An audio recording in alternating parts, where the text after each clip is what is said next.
Bathroom Breaks and Bedtime Tales presents The Apprentice's Bargain by Sevastian Winters.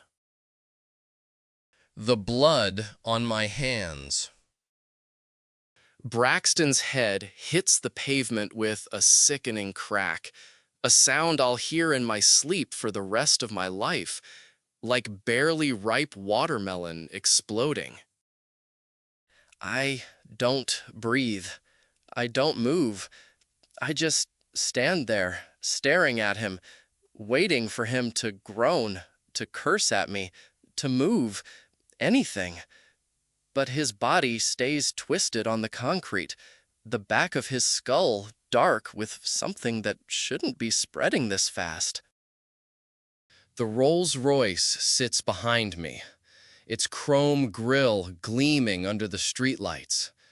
The hood ornament, the spirit of ecstasy, casts a shadow on the ground, wings spread like an angel witnessing my crime. My hands shake. Oh God, what have I done? The city hums around me. A distant siren wails. Somewhere, a drunk laughs too loud. A taxi honks. Life keeps moving, like nothing just happened. I stumble back, chest tight, gasping for air. My fingers touch my own face, then move to my coat. The screwdriver's still in my pocket, warm from my grip. My fingertips brush something damp. I pull my hand back. Blood. His blood. I hadn't just pushed him. I had stabbed him, repeatedly. It just happened, and yet I barely remember doing it. It wasn't supposed to happen like this. I meant only to let the air out of his tires. That's it. A petty, meaningless act. But he came out too soon, saw me, shouted, and then I pushed him. A simple push, not even that hard. And he wheeled on me to attack. I raised the screwdriver, and then everything happened so fast. It's all a blur in my mind, as if someone else were living this moment. And now he's dead. My boss, my mentor, my meal ticket, gone. A voice crawls up from the back of my skull. You did this. You did this. I squeeze my eyes shut. The city spins around me. My stomach churns, threatening to empty itself right here on the pavement. How the hell did I get here? 4 hours ago. The eviction notice feels heavier than a single sheet of paper should. Mrs. Marmont's door stands before me, its faded blue paint cracked at the edges, like everything inside is coming apart, piece by piece. I hear shuffling beyond it, the scrape of slow-moving feet. She's home. My fingers twitch at my sides. I could still walk away, drop the notice in the mail slot, and pretend I never came. I could tell Braxton she wasn't home. But then I think about my student loans, the bills I can't pay, the interest climbing higher each month. I'm barely treading water as it is. As an apprentice, it's not my job to question, but do what I'm told and learn. This game is not for sissies or bleeding hearts, Braxton had warned me when he took me on. I had agreed. We had made a contract, but this felt wrong. I knock. Footsteps. A slow creak. The door opens just a sliver. She's older than I expected. A face that's seen too much disappointment. Mrs. Marmont? Her fingers tighten around the doorframe. Who's asking? My throat dries up. I swallow hard. I... I have something for you.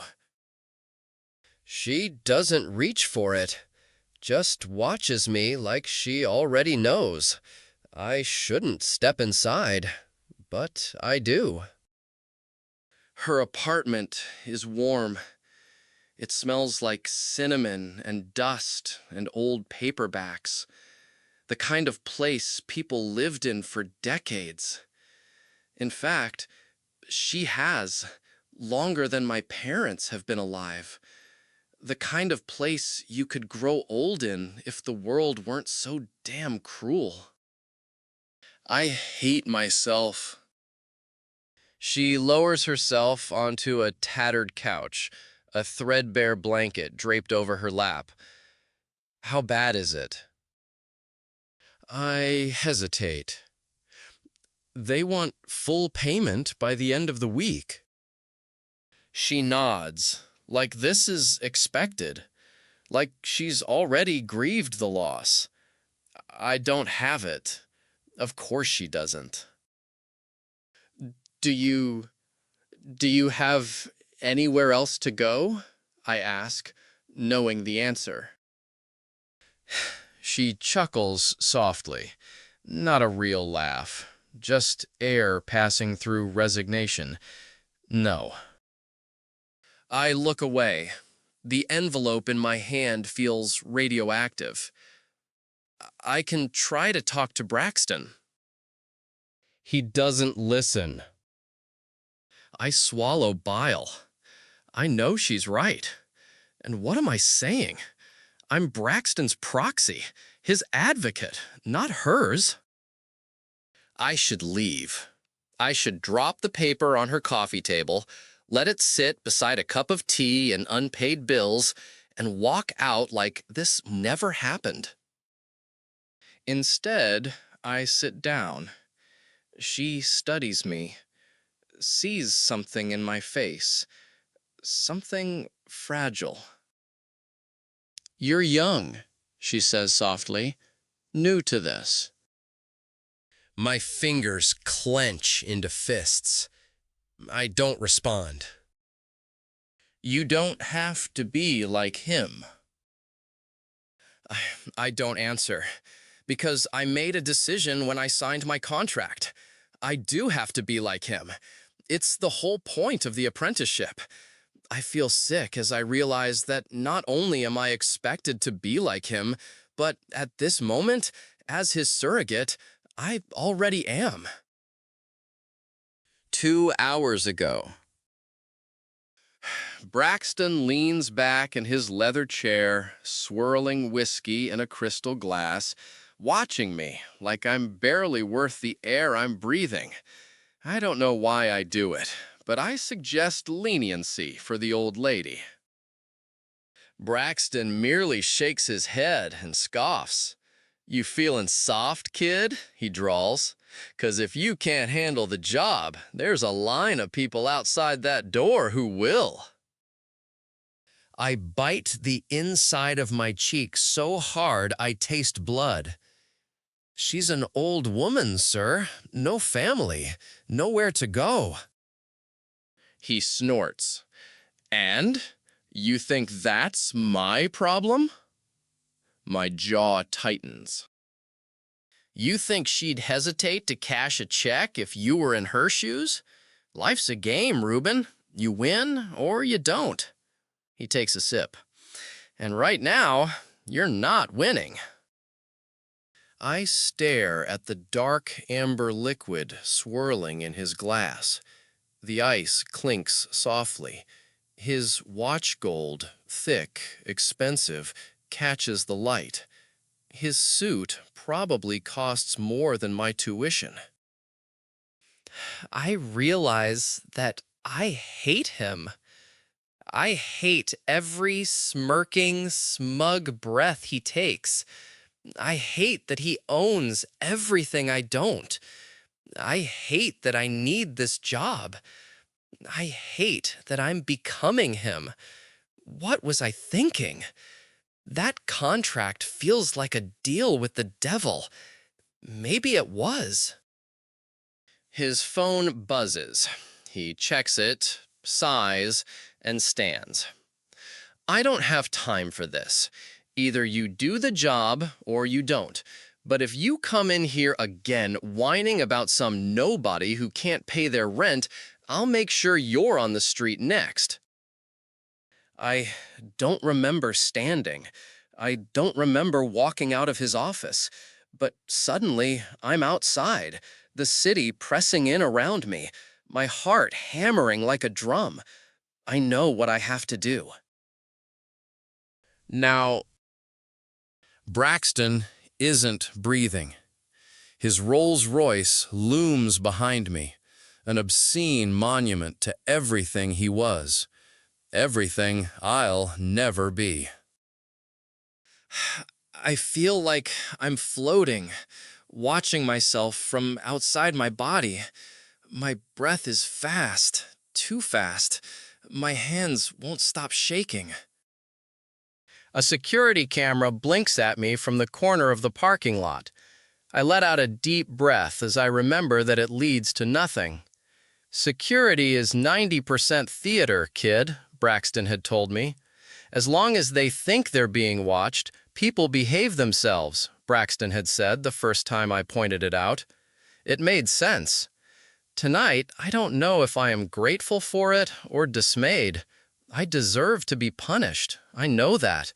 But I don't want to be. Who does? I want to run. I want to get as far away from here as possible. But I know I can't. If I run, they'll suspect me for sure. So I want to run, but I don't. My eyes drift back to Braxton. The blood pooling around his skull and blooming across his chest look almost black under the streetlights. It seeps into the cracks of the pavement, disappearing between them like ink spilled on paper. I think of Mrs. Marmont. I think of her apartment, warm and safe and small, filled with the ghosts of better days.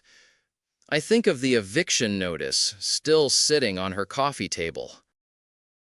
Then I think of Braxton's words, "You win or you don't." A sound bubbles up from my throat, a laugh, a broken, jagged thing that doesn't belong to me. Because I didn't win. Nobody did.